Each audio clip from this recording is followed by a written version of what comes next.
ராணி நேயர்களுக்கு அன்பு வணக்கம். நான் கண்ணம்மா நீலகண்டன். இன்னைக்கு நம்ம அடுப்பு இல்லாமல் எண்ணெய் இல்லாமல் பாதாம் பிசினில் ஒரு பாயாசம் ரெடி பண்ண போகிறோம். அதாவது வித்தவுட் ஆயில் வித்தவுட் பாயில் இந்த கான்செப்டில் நம்ம பாயாசம் ரெடி பண்ண போகிறோம். அதுக்கு தேவையான பொருட்கள்: ஊற வைத்த பாதாம் பிசின், நாட்டு சர்க்கரை, தேங்காய் துருவல், மாதுளை முத்துக்கள், வெள்ளை எள்ளு, பூசணி விதை, காய்ந்த திராட்சை, வெள்ளரி விதை, ஏலக்காய் பொடி. இப்போ நம்ம பாயாசம் அப்படின்னாலே ஆயில் சேர்த்து நம்ம அடுப்பில் வச்சு தான் பண்ணுவோம். இன்றைக்கி நம்ம அடுப்பில் வைக்காமல் அதனுடைய உயிர் சத்துக்கள் குறையாமல் நம்ம முழுமையாக நம்மளுடைய உயிர் சத்து கிடைக்கிற மாதிரியான ஒரு பாயாசம் ரெடி பண்ண போகிறோம். அதுக்கு நம்ம ஒரு கப்பு அளவுக்கு தேங்காய் துருவல் எடுத்துக்கலாம். இப்போ இதுக்கு நம்ம ஒரு 2 பிஞ்ச் அளவுக்கு ஏலக்காய் பொடி ஆட் பண்ணிக்கலாம். நம்மளுடைய தேங்காய் துருவல் எந்த அளவுக்கு இருக்கோ அது மூழ்கிற அளவுக்கு தண்ணி சேர்த்துக்கலாம். இப்போ இதை நம்ம நல்லா ஒரு ஃபைன் பேஸ்ட் மாதிரி நம்ம பிளெண்ட் பண்ணி எடுத்துக்கலாம்.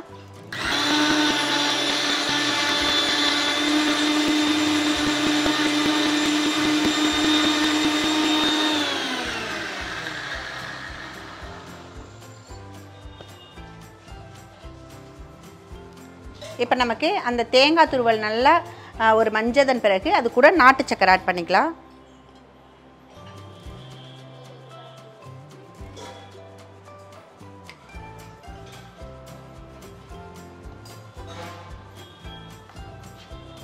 நாலு ஸ்பூன் அளவுக்கு நாட்டு சக்கரை ஆட் பண்ணிக்கலாம்.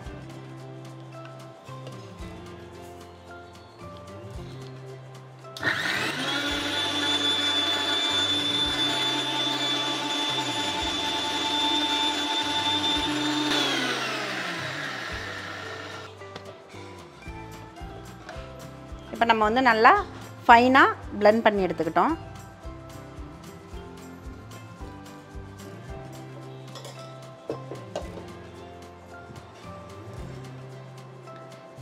இப்போ நம்ம இந்த ஸ்டேஜில் நம்ம பாதாம் பிசின் நார்மலாக நமக்கு நாட்டு மருந்து கடைகளில் ஆர்கானிக் ஷாப்பில் கிடைக்கும். இந்த மாதிரி பாதாம் பிசின் ஸ்டோன் டைப்பில் இருக்கும்.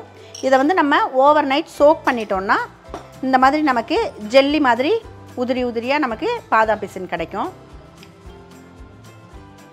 இப்போ நம்ம இந்த தேங்காய் துருவல், நாட்டு சக்கரை, ஏலக்காய் பொடி இது சேர்த்து ஆட் பண்ணது கூட நம்ம இந்த பாதாம் பிசினை ஆட் பண்ணிக்கலாம். இந்த ஒரு கப்பு அளவுக்கு நம்ம ஒரு 3 ஸ்பூன் அளவுக்கு பாதாம் பிசினோட இந்த ஜெல் நம்ம ஆட் பண்ணிக்கலாம்.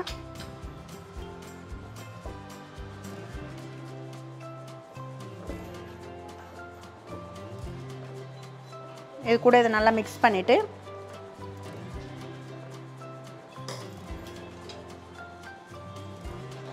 இதில் நம்ம வெள்ளரி விதை 1/4 டீஸ்பூன் அளவுக்கு, பூசணி விதை 1/4 டீஸ்பூன் அளவுக்கு, வெள்ளை எள்ளு 1/4 டீஸ்பூன் அளவுக்கு,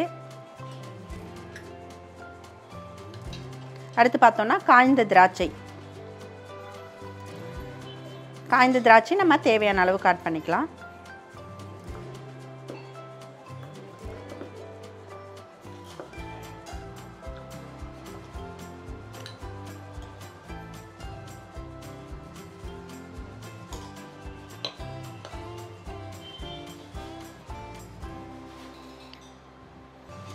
நம்ம இது கூட ட்ரை ஃப்ரூட்ஸு, ட்ரை நட்ஸு நம்ம விருப்பம் போல் நம்ம எது வேணாலும் ஆட் பண்ணி பசங்களுக்கு சாப்பிட நம்ம கொடுக்கலாம்.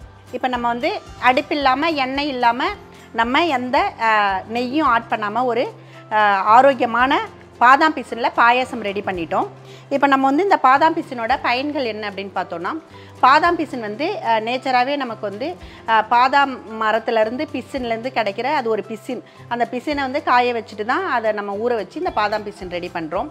இது நம்மளுடைய உடம்புக்கு குளிர்ச்சியை அளிக்குது. அது மட்டும் இல்லாமல் ஆண்கள் பெண்கள் 2 பேருக்குமே ஃபெர்டிலிட்டி ப்ராப்ளம்ஸ் எதாக இருந்தாலும் இது சால்வ் பண்ணுறதுக்கு ஹெல்ப்ஃபுல்லாக இருக்கும். அது மட்டும் இல்லாமல் நம்மளுடைய தோள்களில் செல்கள், அதாவது டெட் செல்ஸ் அதிகமாகிடுச்சுன்னா தோல் ரொம்ப ட்ரை ஆகிடும். அந்த ட்ரைனஸை குறைச்சி நல்லா எண்ணெய் பசையோடு வச்சுக்கிறதுக்கு இந்த பாதாம் பிசின் ரொம்ப யூஸ்ஃபுல்லாக இருக்கும். அது மட்டும் இல்லாமல் பார்த்திங்கன்னா நமக்கு முடி உதிர்வு, அப்புறம் வந்து நம்மளுடைய எடை இழப்பு, இந்த மாதிரி நிறைய விஷயங்களுக்கு இந்த பாதாம் பிசின் வந்து ரொம்ப பயனுள்ளதாக இருக்கும். நம்ம வந்து இந்த ஒரு டிஷ்ஷுலேயும் வந்து நம்ம ஒவ்வொரு மாதிரி டிஃப்ரெண்ட்டாக பண்ணுறோம்.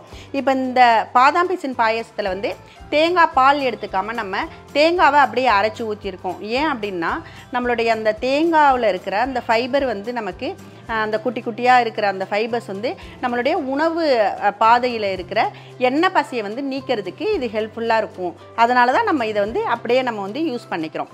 ஏன்னா ஃபார் எக்ஸாம்பிளுக்கு வந்து நம்ம ஒரு எண்ணெய் பாத்திரத்தை வந்து ஒரு தேங்காய் நார் வச்சு தேய்ச்சா எப்படி அது க்ளீன் ஆகுதோ, அதை மாதிரி இதை வெறும் தேங்காவாக அரைச்சி நம்ம இதை இன்டேக் எடுக்கிறப்ப உணவு பாதைகளை வந்து க்ளீன் பண்ணுறதுக்கு இது ரொம்ப ஹெல்ப்ஃபுல்லாக இருக்குது. அடுப்பு இல்லாமல் பாயாசம் செய்ய முதலில் துருவிய தேங்காவை மிக்சியில் போட்டு அவற்றுடன் 2 சிட்டிகை ஏலக்காய் பொடி சேர்த்து தேங்காய் துருவல் மூழ்கும் அளவிற்கு தண்ணீர் சேர்த்து நன்றாக பேஸ்ட் போல் அரைத்து கொள்ள வேண்டும். தேங்காய் துருவல் மிக்சியில் நன்கு பேஸ்ட் ஆன பின்னர் அவற்றுடன் நாட்டு சர்க்கரை சேர்த்து ஜூஸ் பதத்திற்கு மீண்டும் அரைத்து கொள்ள வேண்டும். அரைத்தெடுத்த அந்த தேங்காயை ஒரு கிண்ணத்தில் மாற்றி முதல் நாள் இரவு ஊற வைத்த பாதாம் பிசினை 1 கப் அளவு தேங்காய்க்கு 3 ஸ்பூன் என்ற கணக்கில் சேர்த்து நன்றாக கலக்க வேண்டும். பின்னர் இவற்றுடன் வெள்ளரி விதை, பூசணி விதை, வெள்ளை எள்ளு, காய்ந்த திராட்சை ஆகியவற்றை சேர்த்து மீண்டும் கலக்க வேண்டும். அடுப்பில்லாமல் தயாரான பாயாசத்தை ஒரு கப்பில் ஊற்றி அதன் மேல் மாதுளைப்பழம் அல்லது பிடித்த ட்ரை ஃப்ரூட்ஸ் அல்லது பிடித்த ட்ரை நட்ஸை சேர்த்துக் கொள்ளலாம். வெறும் 5 நிமிடத்தில் அடுப்பில்லா எண்ணெய் இல்லா பாதாம் பிசின் பாயாசம் ரெடி. மீண்டும் நம்ம இன்னொரு ரெசிபியுடன் சந்திக்கலாம். நன்றி, வணக்கம்.